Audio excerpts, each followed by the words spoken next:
মধ্যপ্রাচ্যের ভূ রাজনৈতিক দাবা খেলায় এক নতুন ও অত্যন্ত বিপজ্জনক মোড় এসেছে। ইরানের পররাষ্ট্রমন্ত্রী সৈয়দ আব্বাস আরাগচির কাছে এখন পারমাণবিক অস্ত্র বিষয়ে প্রশ্ন করা হয়, তখন তার উত্তর পুরো বিশ্বকে চমকে দিয়েছে। তিনি বলেন যে আগে একটি ধর্মীয় ফতোয়া ছিল যা তাদের প্রয়াত আধ্যাত্মিক নেতা আয়াতুল্লাহ আলী খামেনি জারি করেছিলেন। সেই ফতোয়া অনুযায়ী ইরানের অবস্থান ছিল স্পষ্ট যে তারা পারমাণবিক অস্ত্র তৈরি করবে না। এটা ছিল খামেনির একটি দৃঢ় ধর্মীয় অবস্থান, যা ইরানের পারমাণবিক নীতির ভিত্তি হিসেবে কাজ করছে দীর্ঘদিন। কিন্তু এখন পরিস্থিতি সম্পূর্ণ বদলে গেছে।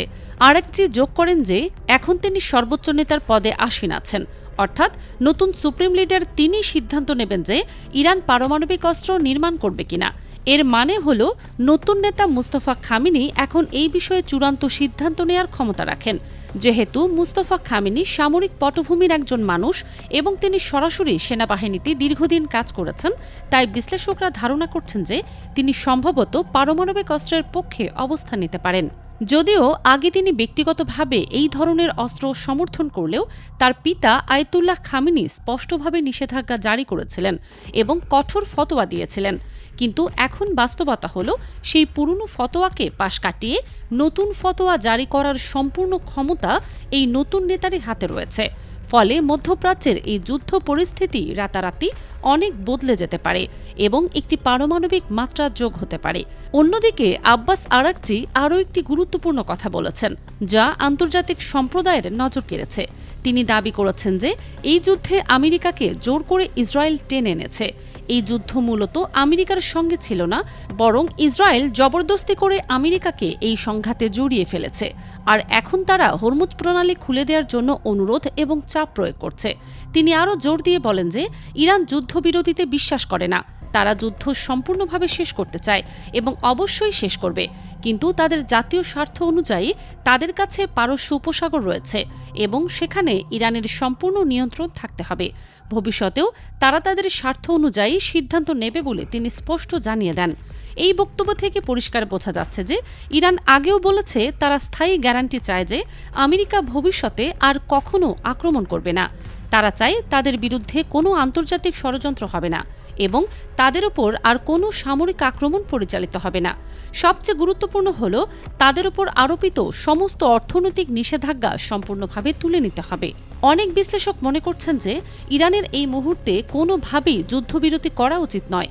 তাদের স্পষ্টভাবে বলে দেওয়া উচিত যে যুদ্ধ তখনই থামবে যখন আমেরিকা এবং তার মিত্ররা ইরানের সমস্ত শর্ত মেনে নেবে। শুরু থেকেই এই অবস্থান শক্ত থাকা জরুরি ছিল এবং এখন সেই কথাই আব্বাস আরাগচির মুখ থেকে শোনা যাচ্ছে। তিনি অত্যন্ত দৃঢ়তার সাথে বলেছেন যে ইরানি জনগণের প্রাণ দিতে কোনো দ্বিধা নেই। ইরানের প্রতিটি মানুষ নিজের গলায় তলোয়ার নিতেও সম্পূর্ণভাবে প্রস্তুত। মাথার উপর ক্ষেপণাস্ত্র আসতে দেখলেও তারা পিছিয়ে যাবে না, কিন্তু তারা কখনোই আমেরিকা বা ইসরায়েলের সামনে মাথা নত করবে না। অন্যদের সঙ্গে তুলনা করে তিনি বলতে চেয়েছেন যে ইরানের জাতীয় অবস্থান সম্পূর্ণ আলাদা এবং অনেক বেশি কঠোর এবং আত্মসম্মানপূর্ণ। অন্যদিকে ইরান একটি বড় অভ্যন্তরীণ নিরাপত্তা সাফল্য পেয়েছে। তারা দেশের ভেতর থেকে অনেক সন্দেহভাজন ব্যক্তিকে গ্রেপ্তার করেছে। এই গ্রেপ্তারকৃত ব্যক্তিদের কাছে বিভিন্ন ধরনের অস্ত্র, বিস্ফোরক এবং উন্নত দেশীয় অস্ত্রশস্ত্র উদ্ধার করা হয়েছে। গোয়েন্দা সূত্র জানাচ্ছে যে এরা সম্ভবত মোসাদ এবং অন্যান্য বিদেশি গোয়েন্দা সংস্থার হয়ে কাজ করছিল এবং ইরানে অস্থিতিশীলতা তৈরির গভীর চক্রান্তে লিপ্ত ছিল।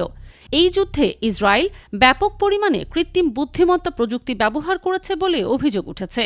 কখনো তারা নেতানিয়াহুর এআই তৈরি ভিডিও প্রচার করেছে।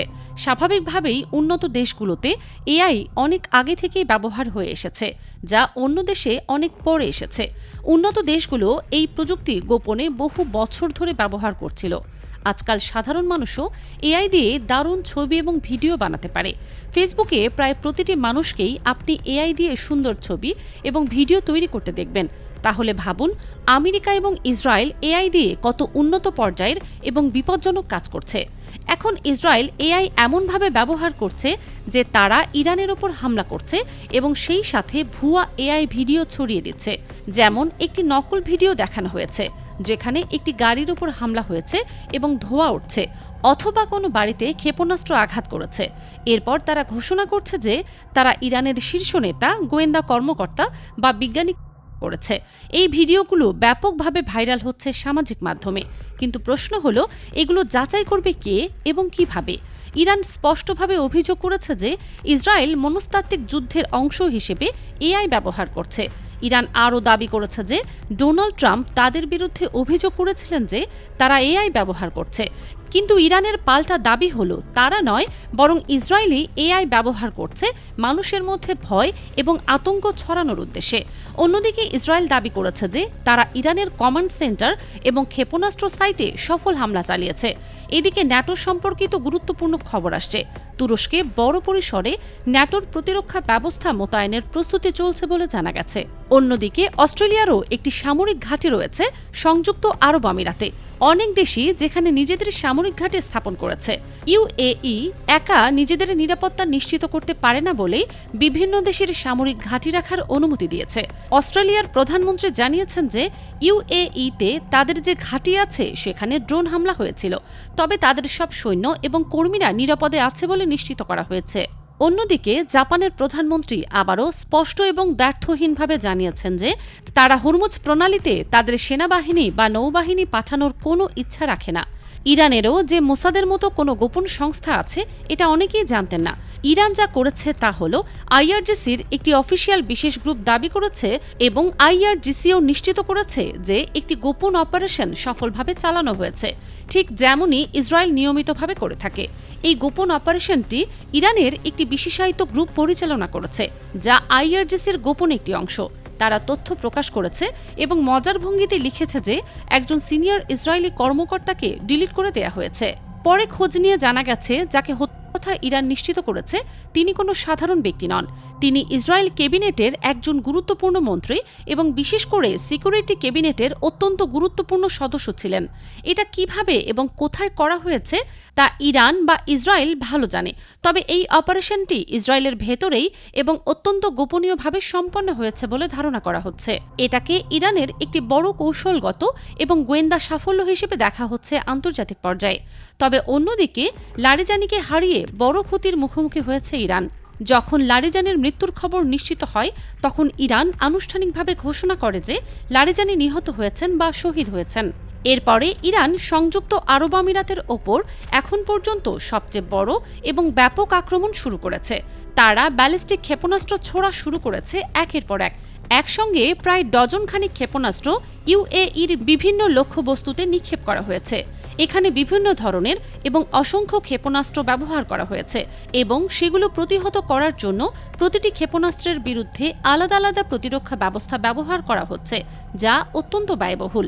পরিস্থিতি দিন দিন গুরুতর হয়ে উঠছে এবং এই অঞ্চল একটি বড় বিপর্যয়ের দিকে এগিয়ে যাচ্ছে।